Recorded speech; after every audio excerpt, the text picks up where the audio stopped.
तो आइए आज हम लोग स्पर्श भाग 1 के पहले पाठ का अध्ययन करते हैं, जिसका नाम है धूल। धूल पाठ में डॉक्टर रामविलास शर्मा ने धूल की महिमा, महत्व और उपयोगिता का वर्णन किया है। हिंदी कविता की एक सुंदर पंक्ति है, जिसके कारण धूल भरे हीरे कहलाए। इसमें जिस धूल भरे हीरे का वर्णन किया गया है वह हीरे से भी बढ़कर है। लेखक का मानना है कि लोग हीरे को तो साफ सुथरा खरादा हुआ, आँखों में चकाचौंध पैदा करता हुआ देखना पसंद करते हैं, परंतु धूल से लिपटा हुआ शिशु इतना प्यारा लगता है कि धूल से भरा हीरा सबका मन मोह लेता है। लेखक के अनुसार बालक कृष्ण के मुँह पर सुशोभित धूल के सामने आधुनिक सौंदर्य सामग्री कुछ नहीं है। तो धूल के महत्व पर प्रकाश डाला गया है इस पाठ में, और मैं पहले पैराग्राफ को पढ़ के पहले पैराग्राफ के भावार्थ को आपको समझाया भी। आइए इसको ठीक से समझते हैं।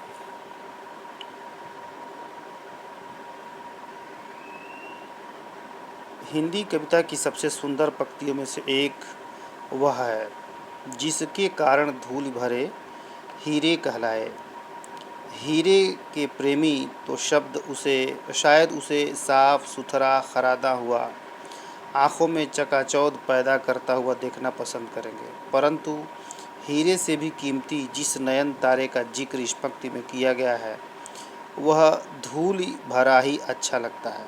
कहने का मतलब ये है कि जो लोग हीरे जवाहरात, हीरा आप लोग जानते होंगे, डायमंड अंगूठी में लोग पहनते हैं, कुछ लोग हार में पहनते हैं, कुछ लोग मुकुट में उसको लगवा करके पहनते हैं।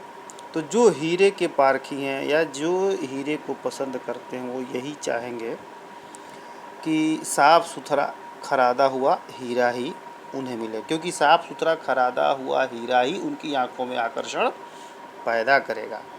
लेकिन लेखक ने जिस हीरे की बात की है वह हीरा किसी का शिशु यानी किसी के पुत्र या पुत्री के बारे में ये बात कही गई है।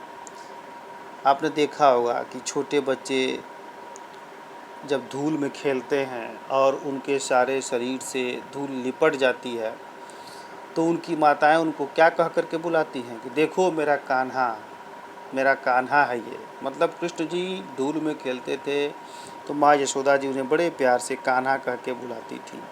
तो वैसे ही सभी माताओं के जो शिशु होते हैं वो उन माताओं के लिए कान्हा ही होते हैं, हीरे होते हैं। कुछ लोग कहते हैं ना कि मेरा हीरा है, कुछ लोग कहते हैं मेरे कलेजे का टुकड़ा है, मेरा सोना है ना।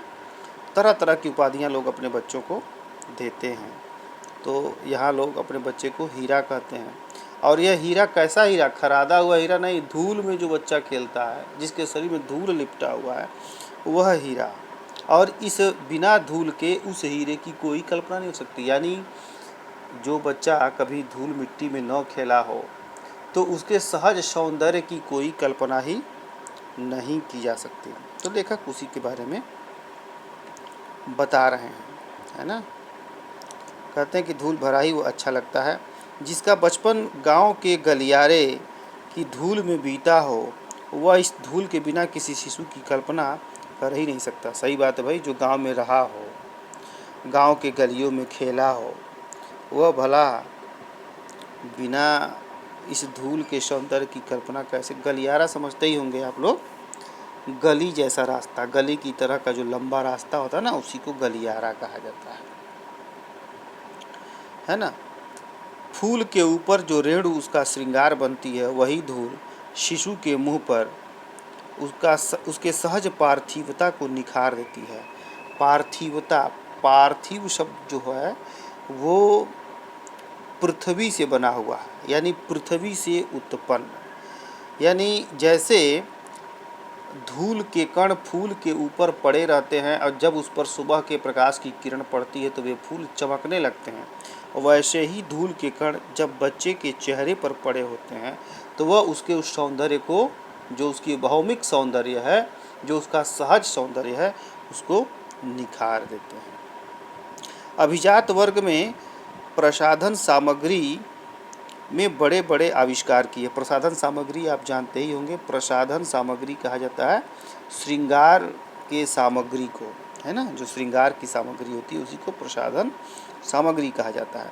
तो जो अभिजात वर्ग, अभिजात का वर्ग होता है कुलीन वर्ग या उच्च वर्ग, धनाढ़ वर्ग, रुपये पैसे वाला वर्ग, तो इन लोगों ने सजावटी सामग्री के लिए या श्रृंगार के सामान के लिए बहुत सारा आविष्कार किया है और लोग उसको अपने चेहरे पर लगाते हैं, अपने बच्चे के चेहरे पर लगाते हैं। लेकिन इस बच्चे के सौंदर्य में और उस ग्रामीण बच्चे के सौंदर्य में जो मिट्टी में खेला हुआ है बहुत अंतर होता है ना। तो वही बताते हैं कि लेकिन बाल कृष्ण के मुंह पर छाई हुई वास्तविक गोधूल की तुलना में वह सभी सामग्री क्या धूल नहीं हो गई। मतलब जो गांव का बच्चा कृष्ण की भांति मिट्टी में खेल करके जो सहज सौंदर्य प्राप्त करता है, वह कुलीन वर्ग का बच्चा महलों में रह करके सौंदर्य प्रसाधन का प्रयोग करके उस सौंदर्य को प्राप्त नहीं कर सकता। उसका सौंदर्य बाल कृष्ण यानी जो गांव के बच्चे हैं उन बच्चे के सौंदर्य के सामने एकदम तुच्छ है ना। गोधूली कहते हैं संध्या के समय को।